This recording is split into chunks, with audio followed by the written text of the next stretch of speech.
My first name's Elmer. Just get that out of the way. So I don't go by that though. Did you say Warner?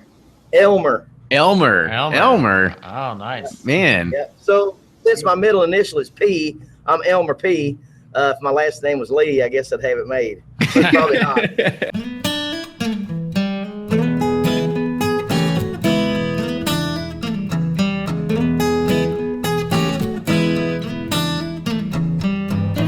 This episode of Bourbon Pursuit is made possible through listeners like you, supported through Patreon, and with partnerships brought to you by the following. If you want the perfect button-down shirt that fits right and doesn't look cheap, then you need to visit Leadberry. Leadberry offers high-quality apparel with easy returns and top-notch customer service.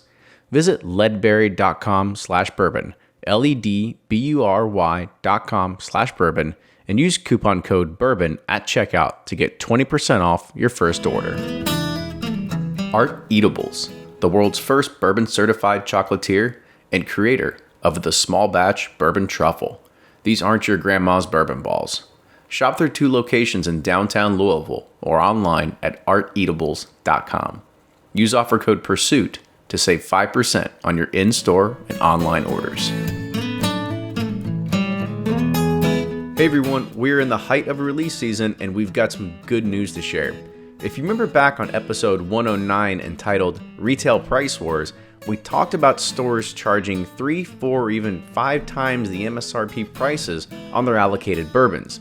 I've been told that Sazerac actually caught wind of this episode and has actually decided to do something about it and treat those stores who are pricing their products fairly. They're getting increased allocations and even shots at more barrel picks. Needless to say, this is a win in the bourbon community. So if you're one of those good retailers out there, reach out to your state reps for Sazerac and talk to them about it and see what they can do for you.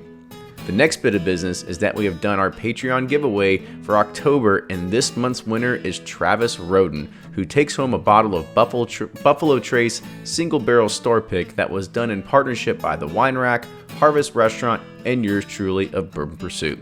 This barrel completely sold out in less than 48 hours, so perhaps that's an indication of something. If you want to be a part of the next drawing, make sure you go and support the show on Patreon. That's patreon.com/Bourbon Pursuit and sign up for a donation level that helps support the show but also gets you entered into the drawing.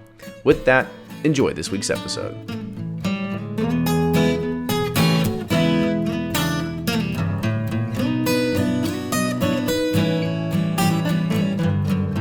So welcome back to an episode of the Bourbon Pursuit Podcast, the official podcast of bourbon. This is, I'm here with Ryan today and, Kenny here as well, as usual. And this is going to be a subject that, Ryan and I were discussing before we started recording here. And I mean, we're definitely kind of, I'm green to this. We were going through this and you saw some terms. You're sugarcoating it. We're idiots on this. Yeast is one of those things like, some people like hype it up, Four Roses is like, oh, our yeast. And some people like brag about it. Some are just like, we get yeast from like everybody else. So I really don't understand what yeast does. And I'm interested to kind of, I know the basics of it, but I'm really interested to see how impact it has on the bourbon we drink. Yeah, I mean, we know yeast is part of the process, but we don't know much about it, right? I mean, you can talk to some other people, like when we interviewed. Actually, you weren't there for that when we interviewed at Heaven Hill, and it wasn't Denny, but it was Charlie from Everyone's Bourbon Experience, and said that the one thing that they saved during the fire, Heaven Hill fire of '96, was that they had to go grab that bucket of yeast because it's like this thing that's been around for generations and all this other kind of stuff. However, like it's still kind of a mystery about what all this really means, right? Of all that sort of stuff. So today we brought on not only somebody that knows a lot about yeast, but he is a doctor of yeast, right? So I think that's PhD of yeast, right? So today we have Dr. Pat Heist. Dr. Pat Heist is we didn't actually get his title before there, but he is a lead at Ferm Solutions as well as the Wilderness Trail Distillery. So Pat, welcome to the show. Thank you very much. So I guess before I screw up anymore, like what's your official title? What do you go by? Well, I'm co-owner here. Shane Baker and I own both Ferm Solutions and Wilderness Trail Distillery, but I'm also the chief scientific officer. So I, take the lead on a lot of R&D roles. We do a lot of product development around yeast and bacterial contamination and just overall process optimization in distilleries. So not only are we looking at things like flavor, but we're also looking at things like helping distilleries to maximize the amount of alcohol that they can make per bushel of grain. So we do a lot of different things for a lot of different distilleries. All right. So, yeah, I mean, that was one thing because we kind of did a little bit of our research before we started this. And the real reason why we had Pat on is because I saw at the New Orleans Bourbon Festival, Pat gave a deep dive into yeast. And I said, that's a great subject for this podcast. And I want this information to live on. And he actually was able to, send over some of the slides that he presented. And I saw that you do a lot of things for, like you said, over like 5,000 distilleries is kind of what you guys are up to now. Well, 500 distilleries, yeah. Oh, so I gave you a little bit of. When Kenny says research, he literally just pulled open the laptop and scrolled through the. Soon to be 5,000, but currently only 500. So. Well, you're on the road. You're on the road to 5,000. We'll put it that way. Yeah. Baby steps. So before we get into a lot of this stuff about the yeast and the fermentation, the cooking, distillation, all that sort of process, talk about like your history in bourbon. Like, where did you come along and get enthralled with it, or was it just something that when you were at UK and going through your studies, you said, "Oh, okay, well, I like drinking, I like doing this." It kind of all yeast. It all comes together. I want to do something. Yeah. Well, I've always liked to drink. That was probably the beginning of it all. But in college, my background and my interest really lied in microbiology. So studying, bacteria and yeast and viruses and parasites and, fungi, all kinds of different microorganisms. And I had a very crooked path getting into distilling because I actually, as I was talking to you guys earlier, my graduate degrees are in plant pathology. So I did a lot of work with farmers on diseases of field crops, which everybody knows, there's grain crops involved with bourbon production. So it's actually a very big part of what we do. My first real job out of college was a medical microbiology professor at the medical school in Pikeville College. So I went from plant science, plant microbiology to human microbiology. And so the next logical step after that was pretty much to get into distilled spirits production. Seemed kind of logical. And over in Pikeville, that's where I lived for a few years after when I was at the medical school. And, there's a lot of emphasis on moonshine, and there's a lot of, old school moonshine producers over there. And I guess, kind of along with my interest in microbiology, that whole lore of moonshine production, and obviously Kentucky bourbon production is, in everyone's blood who lives and is raised here in Kentucky. So I started consulting for some companies that marketed yeast to distilleries and ended up doing some consulting. And then Shane and I formed Ferm Solutions in 2006. And again, we market yeast to distilleries. We provide technical support. And one thing about being a yeast provider is that the yeast pretty much gets the blame for every problem that you could possibly have at it. So, because, you could have bad grain and it manifests itself in fermentation. Hey, why isn't this yeast working? So if you're going to get the blame for every problem, eventually you got to figure out how to solve other problems besides yeast issues. And so that's kind of what led to us, being the company that get the phone calls for other distilleries when they have issues. And so, that was kind of the nemesis of getting into yeast. And then once we had a successful business in Ferm Solutions, we had the financial backing to build a distillery. And so, and plus it was a very logical move for us. We do a lot of training for, different organizations as well as different distilleries. And so having our own distillery kind of allowed us to bump our training game up quite a bit because we can actually have people here at our facility teaching about all this hardcore science while we're showing them how to run a process. So that's kind of a little bit of an intro. Yeah, it's kind of like in the grass business, a lot of factors like the weather and stuff. It's not exactly our fault, but it's our problem. We have to deal with it. So I know Absolutely. exactly where you're coming from. So I guess another question I have about just the firm solution business in general. I mean, we were kind of talking when we were leading up to this. We talked about, what yeast means in regards of like Heaven Hill. It's been around for 200 years, or Maker's Mark, and all these very long established companies. But like, we know that the craft whiskey business is booming, and it's not like they just like went in their backyard and found a strain of yeast and said like, here we go, like we're in business, right? So I mean, that's where you all step in, right?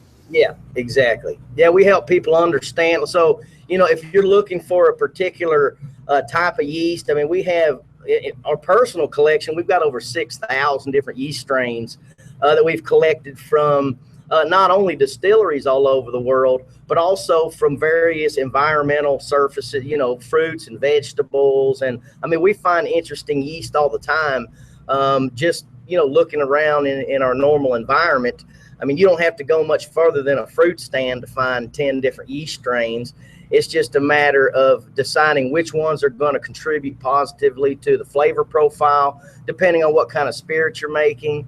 And also, they need to have a certain amount of vigor to where they can finish off sugar and make a certain amount of alcohol. So, I was going to say, this is fascinating to me. It kind of reminds me of like a weed dispensary or something. You have like all these different kinds of strands of marijuana and like give you different effects. And like with yeast, it's like I didn't fully understand that there's that many strands of yeast that you can literally go pick out what profile you're looking at from the different strands. Yeah, well, yeast have different smells, and they're also very sticky. So it kind of relates a little bit. So pretty similar. I don't know if I try smoking yeast, but But I'm sure we've done crazier things though, right? Yeah.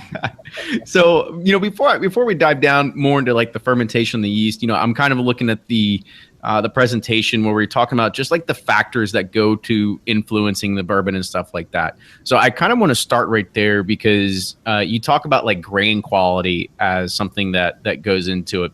And we know that there's a lot of craft distillers and they try to do this farm to glass stuff. We know some of the big boys out there, they just say, we're going to buy, like say Wild Turkey, all they want is non-GMO. You look at some other big boys and they all source from the same places, and maybe that is in Germany or maybe that's in somewhere else because they can get it at a higher volume at a lower cost or something like that. So talk about some of the grain quality and what that does, into a bourbon mash bill. Well, I think, grain quality, obviously, just like if you go to the farmer's market and you're looking at, a head of lettuce, you're going to pick out the rotten one or you're going to pick out the nice green one. I mean, some of it's a common sense, Right.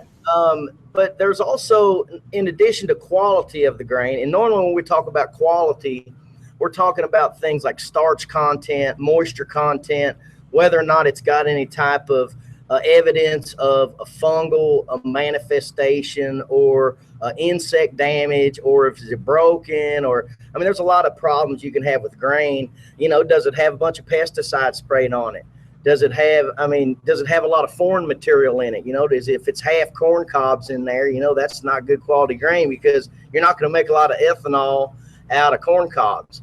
So there's a lot of factors relative to the quality of the grain, but also just looking at the diversity of different grains. I mean, think about how many different varieties of corn there are. I mean, yellow corn, there's blue corn, red corn, white corn. There's all these different heirloom varieties. And I think, these craft distilleries, and, we're in this situation too, where, it's our distillery. We can do whatever we want, and we do things like we want to do it. And we make things that we like to drink. And so I like to see a lot of this creativity that's going on with different grains. So not only grain quality, but just the diversity of choices of different grains. I mean, we work currently with one farmer here in Boyle County. It's Cavendale Farms. They grow our corn and our wheat, and we're able to work with them and actually zero in on very specific varieties. Whereas if you're just buying grain on the open market, it might be from multiple regions and it might be multiple varieties. So I guess one of my questions is like, I guess you could say like it is an exciting time for experimentation because somebody could be messing around with red corn or like the blue corn, but typically it's yellow or white corn is like the majority of what goes into it. I mean, when we think about this, like, does the color have a factor in the outcome of the bourbon? I mean, it's still usually clear when it comes out, but I mean, is there a huge difference in the flavor profile too? Because I'm not too sure if I'm sold there. There are differences. I wouldn't say huge differences, but there definitely are differences. Now, from a business standpoint, if you're purchasing grain that you're getting, a maximum of 60 to 90 bushels an acre, compared to a grain that you're getting 200 bushels an acre, there's economics involved. You can get a bushel of corn for $3 or $4, whereas, red corn we've seen for as high as $56 a bushel.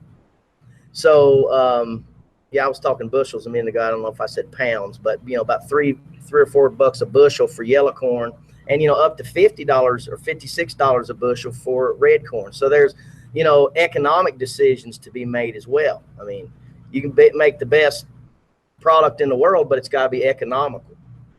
And I mean, do you think some of that is like a marketing hype to it too, to say like, oh, we only use red corn? Like, is it more of a marketing angle? Because from the way you're making it sound, like from an economics at scale, it doesn't make like the biggest sense to go with something that is outside the norm, right?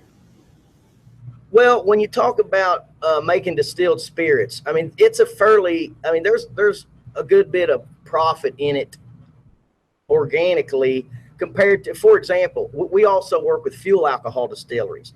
For every gallon of 200 proof alcohol they sell, they've got to make a profit at about $1.50 to $1.80 a gallon. We're paying, as distilleries, upwards of $23 per that same gallon just in federal taxes. Yeah. So it's a completely different scale. So there is a little more leeway on spending money to make it. But to your point about, is it really make that big of a difference?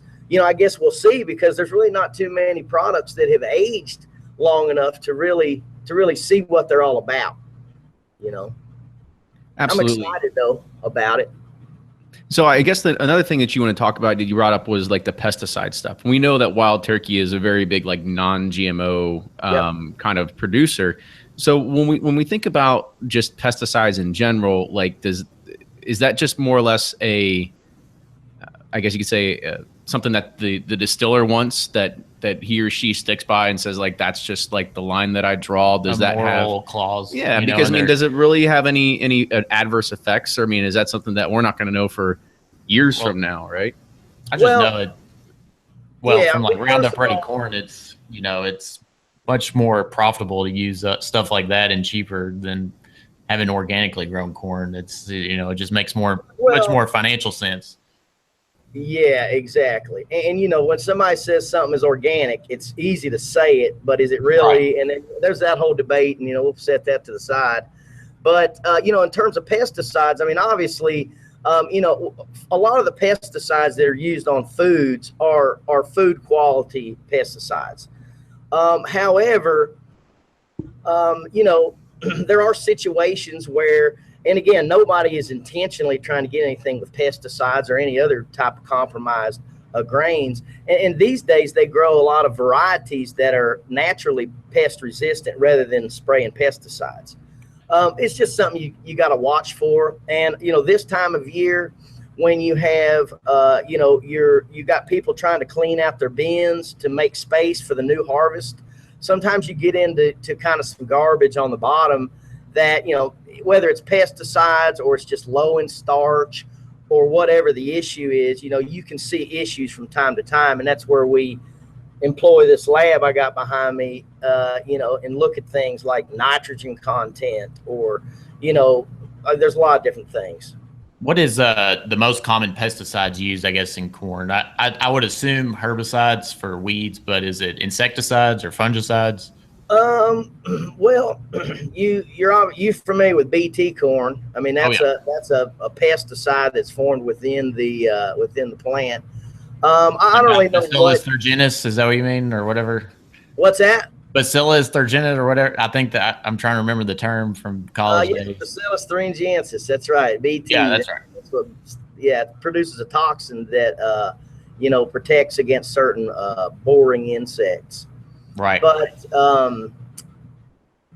yeah, I don't know Does that all get like? So would that all just get distilled out when it gets converted into the alcohol? Well, it's arguable because what pesticide are you talking about? Is it volatile at all? Is it heat stable? Is it heat labile? Is it going to be destroyed in the presence of heat? So there's just a lot of considerations. I mean, we don't normally worry about things like pesticides just because it's rare that we're going to have a significant amount of pesticides on our grain. Right. Well, hell, I don't care. I just got done spraying Roundup right before I came over here. So I guess, is there any time that you could figure out before you get into like mashing or distilling that there's a problem with any of the grains that you are sourcing? Like, is there any red flags that you're supposed to be looking for? Yeah, like I mentioned before, we're certainly looking for moisture content. Last time I checked the Chicago Board of Trade price on a bushel of water, it was a lot cheaper than a bushel of grain. So if you're buying high moisture grain, you're just paying money for water.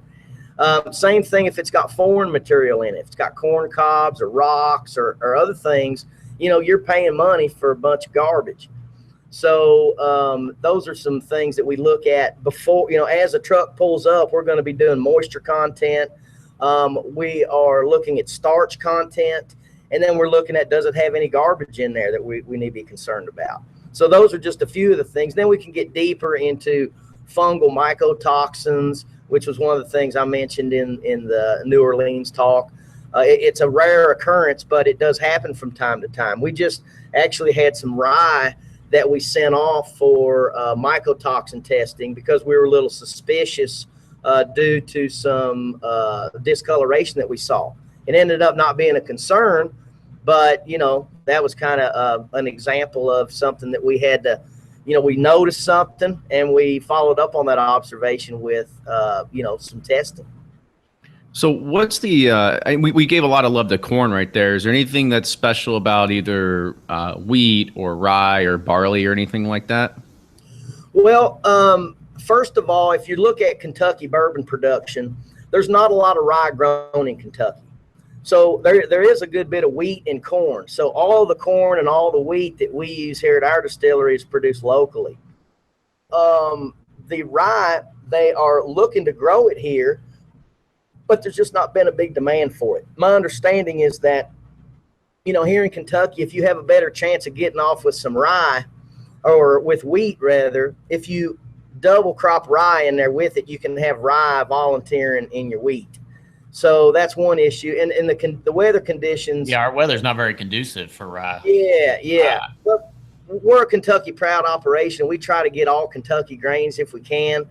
But, most distilleries are buying rye from out of the state just because most of the really good rye is grown, in the upper Midwest. It's a finicky grass. It needs to be babied. It needs a nice, cool northern low humidity climate. Yep, and there's a lot of pathogens that take it out, and a lot of moisture here that causes issues. So the barley, that's something else. There's not much barley grown in Kentucky either. So the vast majority of malted barley that's used in the state of Kentucky is not grown in Kentucky. So those are some little nuances about some of the other grains.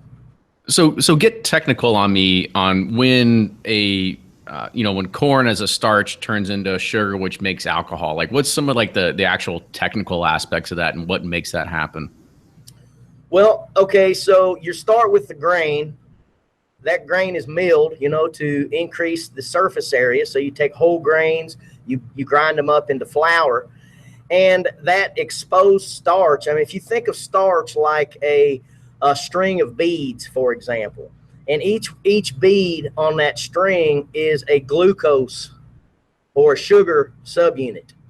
And so the enzymes that are present in the malted grains, malted means the grains were germinated, there's enzymes present there, or some distilleries will add commercial enzymes. But those enzymes will take that starch or that string of beads and just cut it up into little pieces, eventually resulting in the individual beads, which are glucose molecules, and that's what the yeast needs to take up and produce alcohol. So it's essentially a digestion that's occurring. Okay, so I guess, yeah, okay, go ahead. Sorry, I didn't mean to interrupt.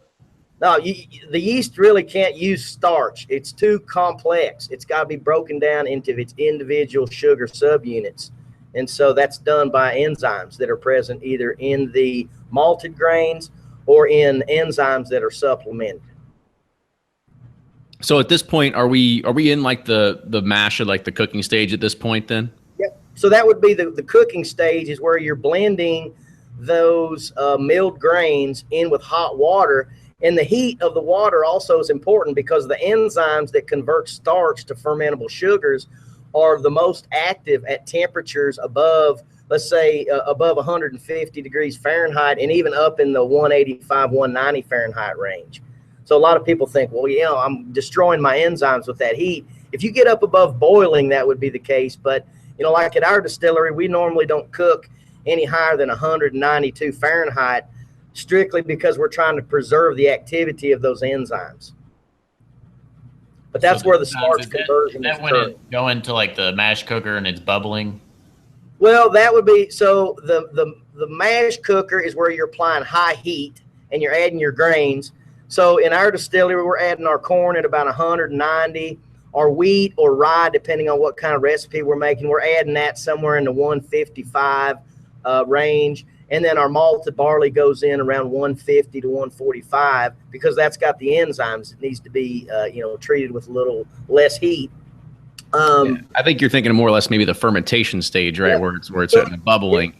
But so there is like a cooking stage. I remember because we took a tour one time, and then they open it up, and like there's these things that are just spinning everywhere, and like mash is just flying. Yeah, it was like super hot too, right?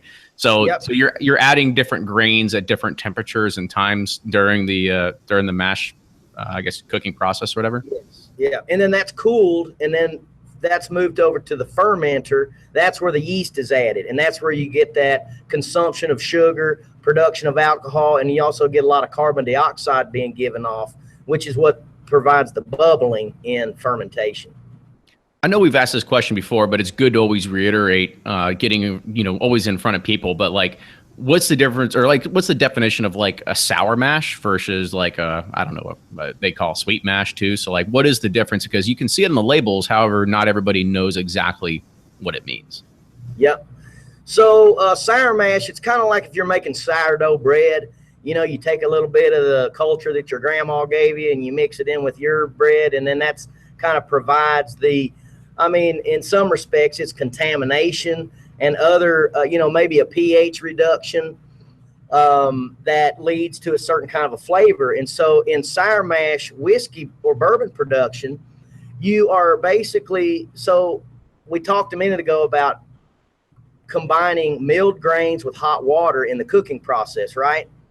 So in the sour mash process, you're taking part of your water that you're using on the front end is going to be the leftover byproduct from a previous distillation.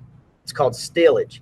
So you have, you know, when a fermentation is finished, that's called beer. That beer goes into the still, the alcohol is removed, and then the remaining, you know, grain and water and other contents, that is collectively referred to as stillage. That stillage is also called backset, and because it's sent back to the front, and that's what sour mash is. So at our facility, we do what's called a sweet mash. We don't incorporate any leftovers from a previous distillation. We're starting with all fresh water. And so there's reasons why you would do that or why you wouldn't do that. Well, what are those? Yeah, I was going to say. It was like, feed us, baby. Don't leave us hanging. Yeah, really.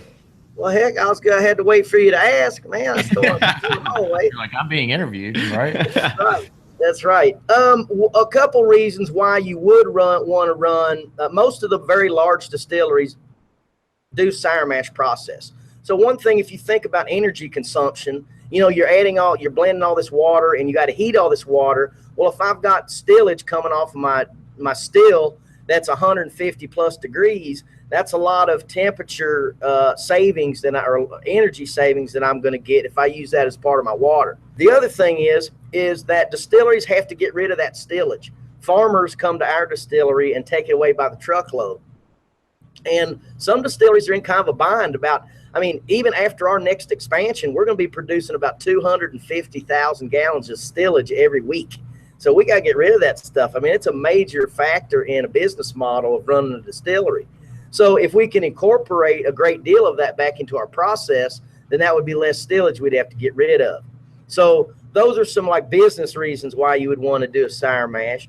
Some scientific reasons might include pH reduction. So you have all the organic acids that were produced in that previous fermentation, and if you donate those into a new batch of mash, you're getting the benefit of a reduction in pH. And what that helps with, at least in theory, is that it limits the amount of bacterial contamination. And that kind of leads us into the other part of, what makes a sour mash. It's the sourness of, maybe some of those organic acids that were produced by the bacteria in a previous fermentation. It's the funk left over. Yep.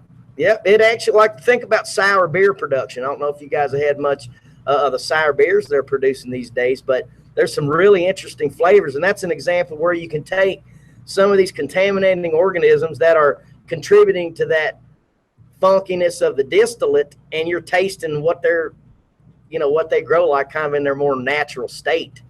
And chemically, if you look at what's going on in the barrel, we know that organic acids condense with alcohols to form esters. Anybody that knows anything about bourbon has probably heard of the family of chemicals called esters, which contribute significantly to a lot of the fruity or other notes that you get in bourbon. So those organic acids that are produced by bacteria very likely are, forming esters during barrel maturation.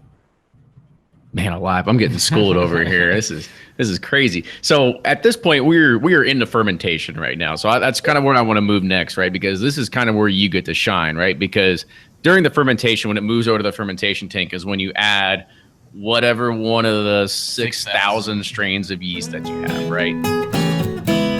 This episode of Bourbon Pursuit is made possible through listeners like you, supported through Patreon, and with partnerships brought to you by the following. Flaviar, an online club for spirits enthusiasts founded with the purpose of helping people discover new spirits. They've compiled an amazing collection of over 15,000 bottles. Members of their club get to enjoy 5 main benefits. Themed tasting boxes that allow you to try before you buy actual full-size bottles. You also get access to a digital home bar filled with the bottles that you currently own, where you can add your own ratings and then get recommendations. Third is access to their private vault, which holds a selection of rare and vintage and hard-to-find spirits that are only available to members. Fourth is exclusive Flaviar private bottlings, which, as you know, we talk about private selections all the time on the podcast. And lastly is access to live events where they bring together distillers, members, and other spirits enthusiasts to different places across the country. They usually have a waiting list, but they arranged a back door just for us. Go to flaviar.com/exclusive. That's FLAVIAR.com/exclusive and use the coupon code PURSUIT during checkout. If you're like me, finding the perfect button-down shirt that fits right, isn't baggy, and doesn't look cheap, it's a real challenge. And I don't want the same clothes every other guy's wearing. I want to look good and stand apart without standing out. And I still need to look professional and polished for work. When I have an important meeting or just want to look my best, wearing a great fitting, high quality shirt makes me feel more confident. And that's why I'm glad I found out about Leadberry.com. Leadberry offers premium fabric on all their shirts, sport coats, pants, sweaters, and ties. Their customer service is more like a consultation with premium assistance where you get to talk to a real person right away. They have over 1,000 5-star reviews, but really, I could go on and on. Take it from me. I've ordered from Leadberry, and they are really some of the best shirts that I own in my closet. Visit leadberry.com, LEDBURY.com/bourbon today and use coupon code BOURBON at checkout to get 20% off your first order. Art Eatables, the world's first bourbon certified chocolatier, is your best source for bourbon-inspired candy and chocolate creations. Their small batch bourbon truffle is found throughout the Bourbon Trail, featuring over 70 different bourbons and ryes. They make chocolates for more distillers than everyone else in the state combined. Each bourbon truffle is adorned with a chocolate token, their trademark BIT, or the bit, that identifies the bourbon and marks it as a genuine Art Eatables creation. If you're looking to try a bourbon and chocolate pairing, this is the creme de la creme. In addition to their famous bourbon truffles that come in 4, 8, 16 packs and various sampler collections, check out their other creations such as caramels, dipped Oreos, and hand-painted chocolates.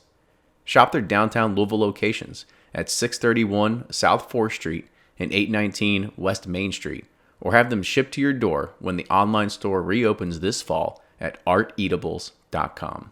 Use offer code PURSUIT to save 5% on your in-store and online orders. During the fermentation, when it moves over to the fermentation tank, is when you add whatever one of the 6,000 strains of yeast that you have, right? So I kind of want to talk, first, what's going on in there? Like, how is yeast contributing to it? Get as technically as you want. Then I kind of want to talk about a little bit about flavor profiles of it as well. Okay. So in the fermentation tank, you've got those, you've got that very sugar-rich mash that you've just made in the cooking or mashing process, and you're adding yeast. So it's cooled down to a nice temperature of around 85 degrees Fahrenheit on average. Some distilleries start a little higher, some go a little lower. You add the yeast. The yeast, again, this is a microorganism. It's a living organism that is going to consume those sugars, and it is going to produce alcohol and other flavor components. Again, we've got esters, there's aldehydes, there's a lot of different things. There's also breakdown products of the grain. As those sugars are being metabolized, there are other chemicals that are liberated that may or may not end up in the distillate. So that process, if you look in terms of yeast populations, we're probably maxing out at somewhere around 150 to 200 million yeast cells per milliliter of fermentation mash. So if you consider, the end of your finger, about that much, about every this much mash, you have about 150 million yeast cells in there, converting those sugars into alcohol. That process takes about 2 to 5 days, depending on what temperature, what yeast strain, what type of grains you're fermenting, and other factors. And, after that point, you have hopefully depleted the sugar, and you have the maximum amount of alcohol. I mean, that's the name of the game here, is make as much alcohol as you can. If we're making a beer, we might want to leave a little bit of that sugar behind, because you're actually drinking the end result of fermentation. Here, our end product is going to be the distillate that we take off of that. Mm-hmm. How do you prevent contamination? Because, yeast is like all over the place, right? Yep. Well, first of all, you are starting with an abnormally huge population of the yeast that you intentionally put in there, okay? So it's like I said, if you've got 150 million cells per milliliter, and you have a random piece of dust falling in there every now and then, it would take a very strong organism to outcompete. We're talking like a dead body at this point is what you have to really have to contaminate it or something? Now, we've seen some squirrels stuck in recirculation lines at distilleries before, so you don't want to rule that out.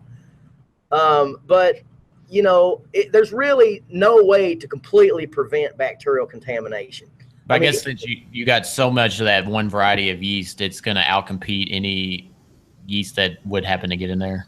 Well, that's the idea. However, if you don't keep your fermenters clean, or you have a situation where you're piping, you can imagine how. So if I'm cooking in one tank to make my mash, I'm cooling that down, and then I'm sending it through a set of pipes over to another tank where I'm going to do my fermentations. How clean is all that stuff? If I'm sending it through a dirty pipe, I might pick up a whole bunch of bacteria before I've even added the yeast. So those are some examples of how you can get bacteria in there. Most distilleries here in Kentucky that produce beverage alcohol are using open top fermenters. So things can get in there, you know, bugs possibly could land. And again, it just comes back to distillery sanitation, you know, keeping a very, you know, if you got flies buzzing all over the place, you know, they'll get into your mash. So you want to, you know, keep a very sanitary environment.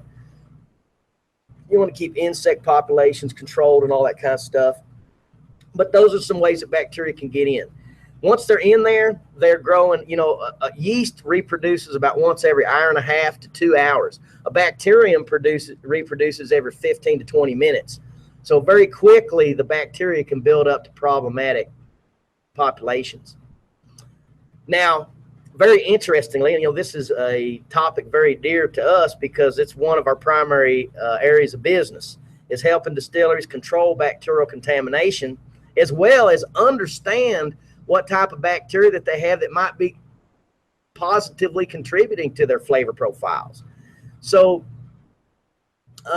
you know, the good news about the bacteria that contaminate distilleries, and again, we've been studying this for over 10 years, and we've got a collection of over 15,000 different bacteria that we've collected from distilleries all over the world. And one thing that's very interesting is those bacteria are largely the same ones that are being sold in probiotic supplements now. You know, all these different probiotics and kombucha. About the microflora in your gut. Yeah, absolutely. Well, all these organisms we've been collecting for the last 10 years and kind of treating as the bad guys in distillation or in fermentation. Now we're in the nutraceuticals business. So here's a question I get, like when I'm battling diseases in grass or whatever, you know, I apply fungicides, but you know, there are a lot of, like you said, a lot of beneficial bacteria and fungi doing things to, you know, help the grass with mycorrhiza or whatever. But how do you, I guess, target the specific bacteria that are causing harm versus just wiping out all the bacteria? Well, you would have to in a very controlled manner, add in the ones you want, if that's your goal. There's very few facilities nowadays that are purposely adding bacteria, or I guess rather purposely adding specific bacteria. There are ways, like if you maybe do a short cook on your mash, you can leave more contaminating organisms that were in the grain alive, and so you kind of allowing some contamination to grow. You know, there's some different tricks that can be done to if you actually want to allow organisms to grow. However, you know, as experts that study this, for every 100 bacteria that we find that would likely contribute favorably to the flavor, there's going to be a few that we don't really want in there. You know, I don't know about you guys, but I don't want the causative agent of bloody diarrhea in infants to be part of my flavor profile in bourbon. So, you know, I had to say that. But, you know, that'd be an example of the kind of organism we don't want in there, you know. But apart from flavor considerations, really, I think one of the bigger worries of bacterial contamination is that we're reducing our yield. We're not making as much alcohol as we could be making. I mean, in a real serious bacterial contamination situation, you can lose up to half your alcohol. And if that happens fermenter after fermenter, you know, hey, I'm supposed to make 150 barrels a day and I'm only making 70. I got a problem here. Somebody's got a big problem here. And then you take that up to a fuel alcohol facility. I mean, some of our customers have fermenters that are over 900,000 gallons apiece. So how much do you think they're losing when they get 50% yield reduction? It's millions of dollars a day. So luckily for them. So they call you. Yep, absolutely. Yep. So and good for them is a lot of times it's kind of like if you've drove a crappy car for long enough, you know every little sound and what it is. And so a lot of times we can hear the scenario and very quickly respond. Sometimes on the phone, you know. Sometimes you almost hear the phone drop of them running to do what you told them to do, you know. So I kind of want to talk a little bit more about the yeast strains here in themselves, right? So you have over 6,000 that are Ferm Solutions, but how many of those can actually be used, like say in bourbon production, right? You know, you're talking about, you know, ethanol and fuel production and stuff like that, but when we're talking about bourbon production, we're talking about flavor and stuff like that. Like, how many can actually be used? Are we narrowed down to like a baker's dozen here or something, or what? Well, we currently market about 9 of those strains and use about 9 of those strains in our process. We have good information on hundreds of those strains, and then there are several thousand of those strains that we have yet to characterize. I mean, it takes a lot of, we have to do a lot of DNA fingerprinting and genome sequencing, and, actually get into the DNA forensic level when you isolate a yeast and you see it under the microscope and hey, that's a yeast. Well, you don't know if it's a Saccharomyces cerevisiae or a Cluveromyces or a Piscia species. I mean, there's a lot of different ones. And then, so if it's a Saccharomyces cerevisiae, which is the common yeast used in beer, wine, and distilled spirits, is it going to be one that, again, can utilize sugars and make as much alcohol as I need, as well as have a favorable flavor profile? So there's a lot of questions. So Henrik asked a question, true or false? I've heard that yeast contributes about 15% of the flavor profile to a final bourbon. Man, that's a tough debate to get involved with, really, because there's all these percentages flying around. You probably say 100%, right? When you're selling yeast. I would say that's probably fairly close estimate, but it's really hard. Because the yeast is making all the alcohol. So if the alcohol flavor is, how much is that in the flavor? So it's kind of hard to pinpoint, but I would say, somewhere around there. He asked one more question. He said, when you look at some of these fermenters, like towards the end, there's like this thick layer on top. It's almost like you could scoop it with a cup, and like it's like a sponge cake almost. Then some other ones there's not. Is this actually dependent upon the type of yeast that's in there? Well, probably not so much the type of yeast as to the amount of grain per amount of water. So, for example, when we're running our pot still, we run what's considered to be a higher gravity mash. That means we have more grain and less water. So out of that mash, we're going to get a higher percentage of alcohol. And in that case, if you've got more grains in there, there's more of a chance that those grains are going to be pushed to the top during a very vigorous stage of fermentation and form that cap on the top. Whenever we're running our column still, we're having to rely on that mash to flow down through our column. And so we have to set that at a lower gravity. So it's got more water in it. And in those cases, we don't often see a cap. But again, it just depends. We just ran some fermenters or that had some heirloom red corn in them. And it almost looked like you could have walked across the top of it. I'm sure you couldn't have, but it looked as if you could. It was like a barren desert on top. It's all cracked. Like granola bar. I was going to say, Jesus walked on mash bills here. Yeah. So, you kind of almost walked in the next piece. You talked about low gravity, and then there's something else that you were talking about earlier called like high gravity. Like, what's the difference in what that means in regards of like how big a fermenter is? Like, is that really what it means, or what? No, it's okay. So if I'm making 100 gallons of mash, I'm going to use X amount of corn. Okay. And that's going to put me at a certain gravity. Well, if I add more corn, that's going to increase my gravity, but I still got the same volume. I would add less water and more grain, you see? So that's really what gravity is about. And again, the grain is what contains the sugar that equates to alcohol. So the more grain that I put in there, eventually if you keep putting grain in there, you're not even going to be able to stir it anymore. It's going to be back to dry again. But, you have a happy balance between something that I can agitate in a tank, something that I can pump through pipes, and also something that the yeast is going to be able to use all the sugar. So, whether you're talking about bricks or balling or gravity or Plato, there's a lot of different, scientific ways that we can estimate sugar. We actually use a piece of equipment here in the lab called a high performance liquid chromatography. And so if, on one hand, we get a very simple gravity reading, but with the HPLC, we can see, how much glucose do I have? How much maltose? How much maltotriose? Are my dextrins being converted into fermentable sugars? Am I producing organic acids? There's a lot of questions you can answer with this one test on this one very sophisticated piece of equipment.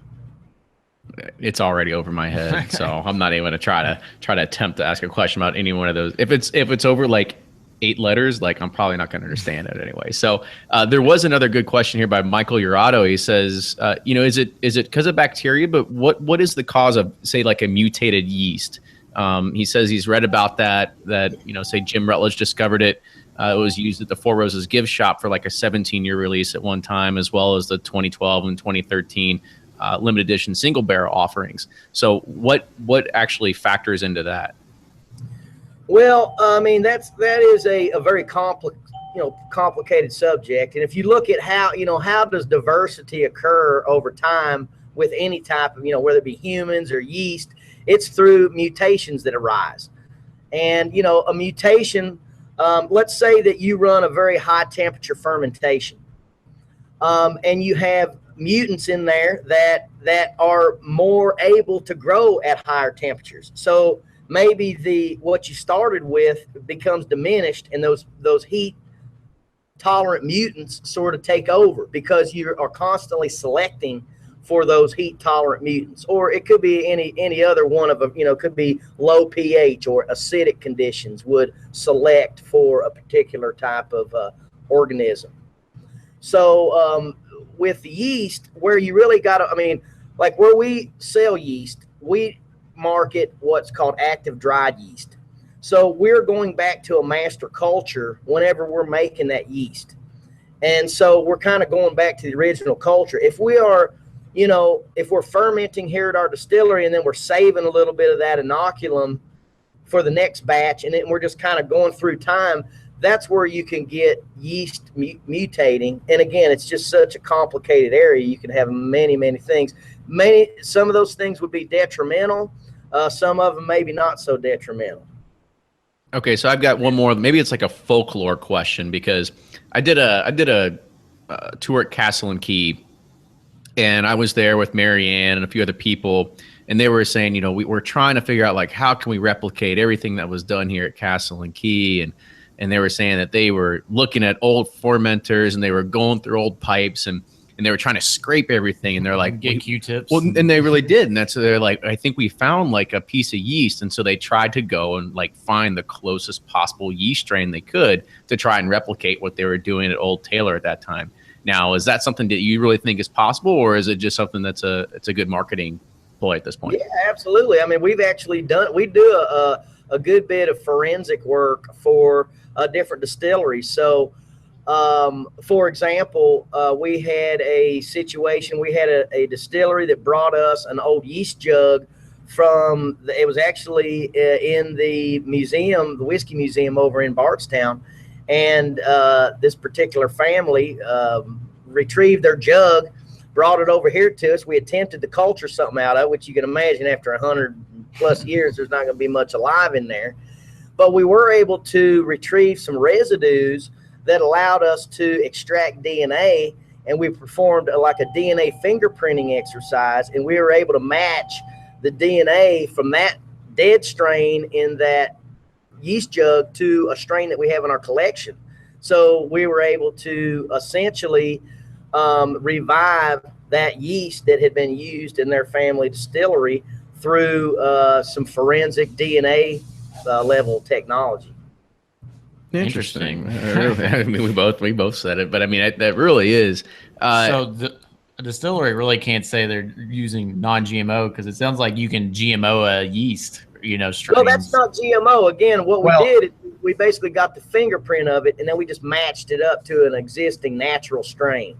But you're cloning in, like duplicating it, right? You're not changing the genetics of it, I guess. Yeah. All we did is we just looked into the DNA and we said, okay, this is what that strain looks like, and then we found that same person in our collection. Gotcha. So we didn't have to. Now we do a good bit of genetic modification in yeasts for the fuel alcohol business.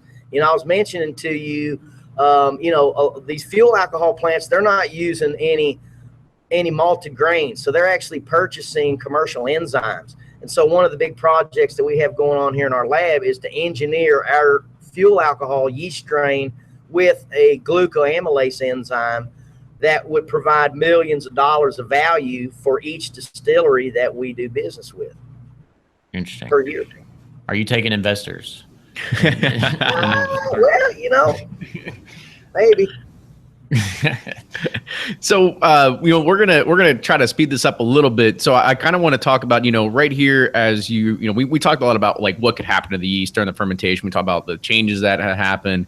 Now you're at the process of actually monitoring it. So like when you're monitoring during a fermentation process and you're monitoring what the yeast does, like what are you actually looking for during this process? Okay, so several things. One thing that we're monitoring is temperature of the fermentation. I mean, the yeast, as they consume that sugar and produce alcohol, they're giving off a lot of heat. So we have to keep that temperature down. So we're monitoring that. We're also regulating, cooling water or whatever we got to do to get that temperature to be maintained. We don't want to go over 95 Fahrenheit, for example, in fermentation. And that's where the coils come in too, right? That's right. And so the other thing we want to monitor, as I mentioned earlier, we want to check the yeast populations. So at any given time, what is my population of yeast? Like I said, a good healthy fermenter should have around 150 to 200 million cells per milliliter. The other thing I want to look at, it's important to know how many yeast I have, but how many of them are alive. So if I've got 200 million cells per milliliter, but they're all dead, that's not going to do me a whole lot of good. So we have certain types of stains that we use and this is all done microscopically. So yeast counts, yeast viability. We're also looking at budding. Yeast reproduces by a process called budding, and so we can actually see that under the microscope, and we wanted to record what is the percentage of budding. So we're looking for a budding percentage somewhere around 20%, for example. Outside of microscopic analysis, we're also doing, again, the HPLC, high performance liquid chromatography. And there's where we're looking at sugar consumption. So again, at the end of when I send that beer to my still, I want to have used up all that sugar. So day by day, we're taking HPLC readings. Look, am I making the same amount of alcohol? Am I utilizing my sugar? We also get a reading on organic acids like lactic acid and acetic acid. Lactic acid is not produced by it's not produced by yeast. It's produced by bacteria. So when we see that, we know that's an indicator of bacterial contamination. And when those levels get to be a certain amount, that's where we'll kick in additional, okay, now we need to culture out of there and get those bacteria. 4 years from now, if we have a batch that's really super good, we want to be able to go back in time and say, well, they had these very specific contaminants in there, and maybe to recreate that, we have to incorporate those contaminants. So at what point do you get too scientific? Whereas it's... Well, I think we got to that point a long time ago. I was going to say, he is a doctor. I think the scientific method is what he lives by, right? So that's right. Yep. But it's like, the distillers back in the day, they didn't have all this. I mean, maybe they had some of it, but not to the level of the technology you have now. And yeah, oh, absolutely. Yeah, what temperature are you at? Oh, it's boiling. Yeah, exactly. Yeah. Oh man. So this is awesome, by the way. Like this is so much good information that we're getting out of here. And I'm looking at some of the other slides that you had sent. And the only other things that are kind of standing out for me that I'm not entirely sure of, like when you say like gram-positive bacteria and gram-negative bacteria, like what does that mean? And then is that something that is just an anecdote to this, or does this have something also to do with the bourbon production? Like kind of explain that. Yeah. So bacteria, there's a staining method called the gram stain that divides bacteria into two major groups, gram-positive and gram-negative. And those differences are largely based on their cell wall and cell membrane characteristics. So most of the time what we see in fermentation are gram-positive bacteria like Lactobacillus, Pediococcus, Weissella, Enterococcus. There's a whole bunch of different ones. Lactobacillus is probably the most prevalent. And then there's a lot of different species of each one of those different genera. So those would be what we would consider to be kind of normal bacteria. I mean, we find them on grains, they're in water. I mean, it's no wonder why they're in there. And those are the ones, again, those are the same bacteria that you find, that you're eating in yogurt and that, that people actually like. Gram negatives have a subset of bacteria that kind of fit into that category, like Acetobacter and Gluconobacter, which are sort of grouped in with the lactic acid bacterium. Acetobacter is historically been used to produce vinegar. Acetic acid and vinegar are the same thing, so Acetobacter. So again, that's a gram-negative that you'll see in there. But there are some other gram-negatives, like I mentioned, the causative agent of bloody diarrhea in infants. That's another example of a gram-negative that just by the thought of it, I don't want that in my dang bourbon. But and plus they could be pathogenic. So if I've got a facility and I'm running 10 100,000 gallon fermenters, and I've got 10 to the 7th population of a pathogenic organism in there, and I don't even know whether I do or not, that could potentially be an issue. Now that's a very rare thing, but it's something that we feel is important to monitor, not only from a flavor aspect, but from a yield aspect and just knowing about your process. What's the side effect of saying like putting a wild yeast into a bourbon mash bill? Well, it could give a very desirable flavor, but it could steal away most of the sugar and make other byproducts besides alcohol. Just really depends. And by the way, we also need to define for me, because I am not smart here. Like, what would you categorize like as a wild yeast besides me just going outside and scraping some dirt and finding something, rather than going through your lightning bug jar out? Yeah. Rather than like going to your catalog and getting a bag of it, right? Yeah. Well, here's the thing: if you take a yeast and you intentionally put it into there, I wouldn't consider that a wild yeast. I mean, if whatever your intention to put in there, it's kind of like the non-wild. Things that are in there are wild, or things that you didn't intentionally put in there would be wild yeast. So you could even have a strain of Saccharomyces cerevisiae that is a perfectly good bourbon producer that makes its way into your process, and that if you have the ability to separate it out from the yeast that you intentionally put in there, that could be considered a wild yeast. So at very general level, that's what a wild yeast is, just something that you didn't intentionally put in there. It's like a weed. It's just something that's undesirable. Yeah, well, in most cases it's going to be undesirable. But in some cases, it can actually have a good effect. And there are some distilleries that try to get contamination. I was just at a distillery a couple weeks ago, and I mean, you talking about some funk going on in that fermenter. I mean, I could see this film over the top of it, and I even kind of called out, "Hey, man, that looks like a piscius species." And he's like, "Yeah, it probably is." You see it? Oh yeah, I've got plenty of those. I don't need any more of those. But those are useful for, have you ever heard of kefir? Like dairy kefir and water kefir. It's kind of like kombucha tea. It's one of these fermented beverages that people are drinking and going crazy for. Kombucha, but not kefir. Yep, kefir. I've had kava tea. What's that? Kava. Have you ever had kava tea? Is it kind of like kombucha? Yeah, kind of, sort of. Okay. I've had a lot of those things because, again, we're in that business now because we're trying to utilize our collection here. Right.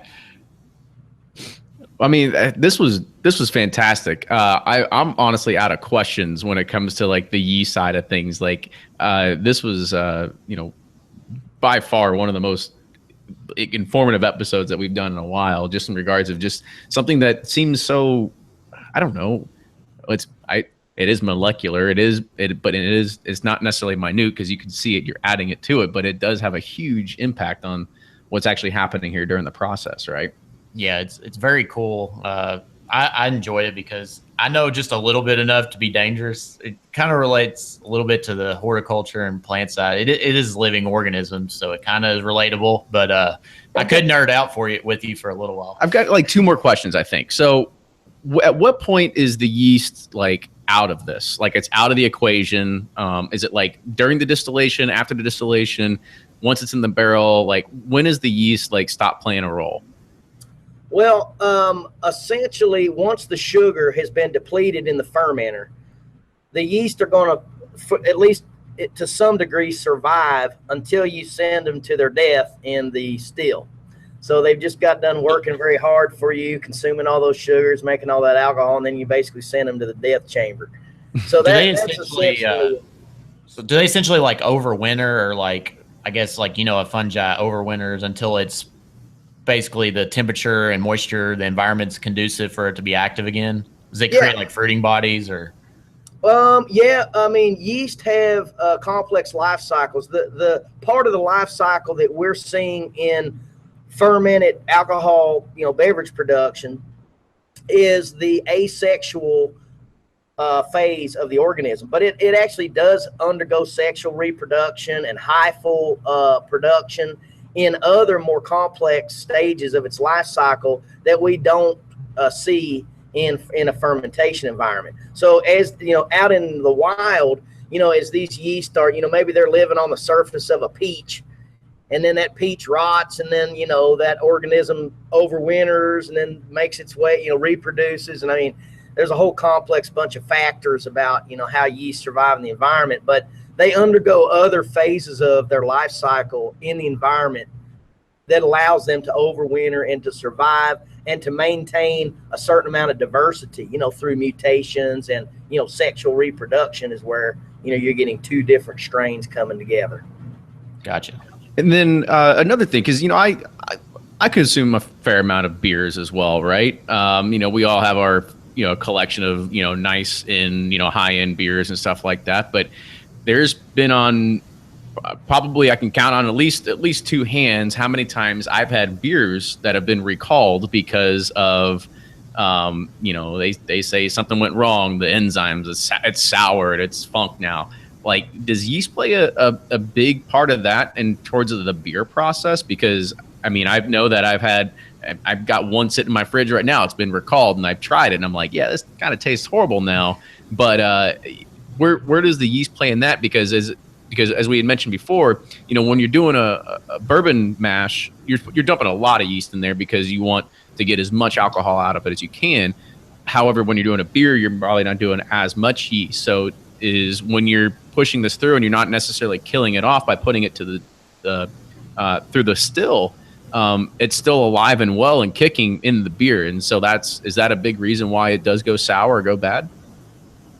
Well, yeah, I mean, if you look at how beer is produced, and, you know, again, we offer beer strains as well. We don't discriminate just distilleries. We also have beer and wine strains, and we do a lot of work for beer and wine producers. But, you know, if you think about beer production, you are removing the solid material prior to fermentation. So you're fermenting in what's called a clear mash, okay? So the yeast will actually settle out to the bottom in beer production, and you'll reuse those. So you can imagine that if I'm reusing something, there's a potential for contamination to build up in that depending on how many times that I reuse it. And so beer producers will often have a set number of times that they're going to be able to reuse that yeast before they'll start totally from scratch with fresh yeast. So in beer production, you would have a little bit more propensity for contamination.